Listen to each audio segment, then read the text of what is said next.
ये देखिए, ये कोपवा का ठकुरबाड़ी है। जरा सा इधर कैमरा करिए। कोपवा का ठकुरबाड़ी है, एक बहुत पुराना जगह है। और ये तालाब का इतिहास मालूम नहीं कि कब का तालाब है। ये बस्ती जब से तालाब, ये गांव का पहला तालाब है।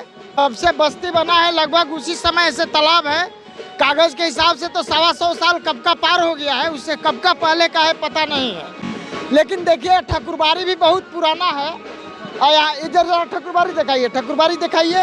और यहाँ पर लोग हैं जो कुछ छठ करने आए हैं। आइए बात करते हैं, यहाँ से शुरू करते हैं। जरा इधर कैमरामैन, कैमरा इधर करिए। आइए इनसे हम बात की शुरुआत करते हैं।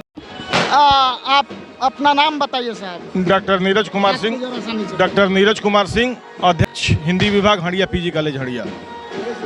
ये छठ का त्योहार क्यों मनाया जाता है? देखिए, हमारी संस्कृति में, भारतीय संस्कृति में ये बहुत प्राचीन पर्व है और इसके दो अर्थ हैं। एक तो पौराणिक और एक इसके वैज्ञानिक मतलब है। पौराणिक में ये है कि पहले देखा जाए तो महाभारत के समय से सूर्य की उपासना पद्धति हमारे यहाँ मिलती है।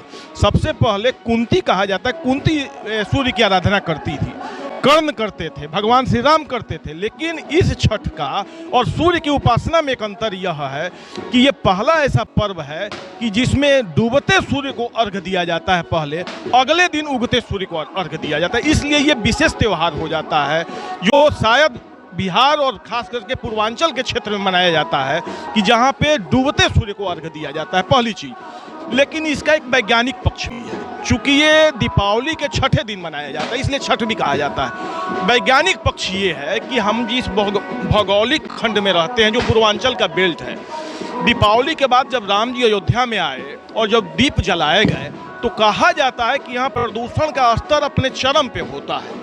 उसका एक वैज्ञानिक निराकरण यह है कि अगर आप तालाब के सामने इकट्ठा होते हैं तो उस समय उसकी मात्रा जो है कम हो जाती है। तो इसके दो मतलब है, एक तो पौराणिक और दूसरा वैज्ञानिक।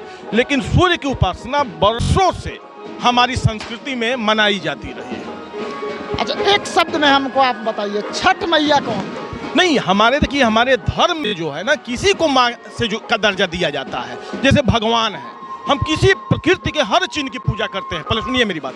जैसे भ से भगवान हम कहते हैं, तो भ से भूमि हो गया, ग से गगन हो गया, व से वायु हो गया, आ से अग्नि हो गया, न से नीर। हम प्रकृति की पूजा करते हैं। लेकिन प्रकृति की पूजा के साथ हम जैसे हम गौ माता कह देते हैं, भारत माता कह देते हैं, हम माँ से जोड़ते हैं। माँ से जोड़ते हैं यानी कि हम आदर के साथ उस चिन्ह के पास जाते रहते हैं। छठ मैया का मतलब लोग कहते हैं ब्रह्मा जी की पुत्री थी। हाँ, ब्रह्मा जी की पुत्री थी। लेकिन मैंने कहा ना कि इसके एक और मतलब है कि हम हर चीज को श्रद्धा के साथ जाते हैं, तो माँ का दर्जा देते हैं, माँ का दर्जा देते हैं। हमारे यहाँ नारी का सम्मान सबसे बड़ा होता है। चलिए, प्रोफेसर साहब ने जो डिटेल्स बताई, कई स्तर है, कई माने हैं छठ का, इन्होंने बहुत बढ़िया बताया।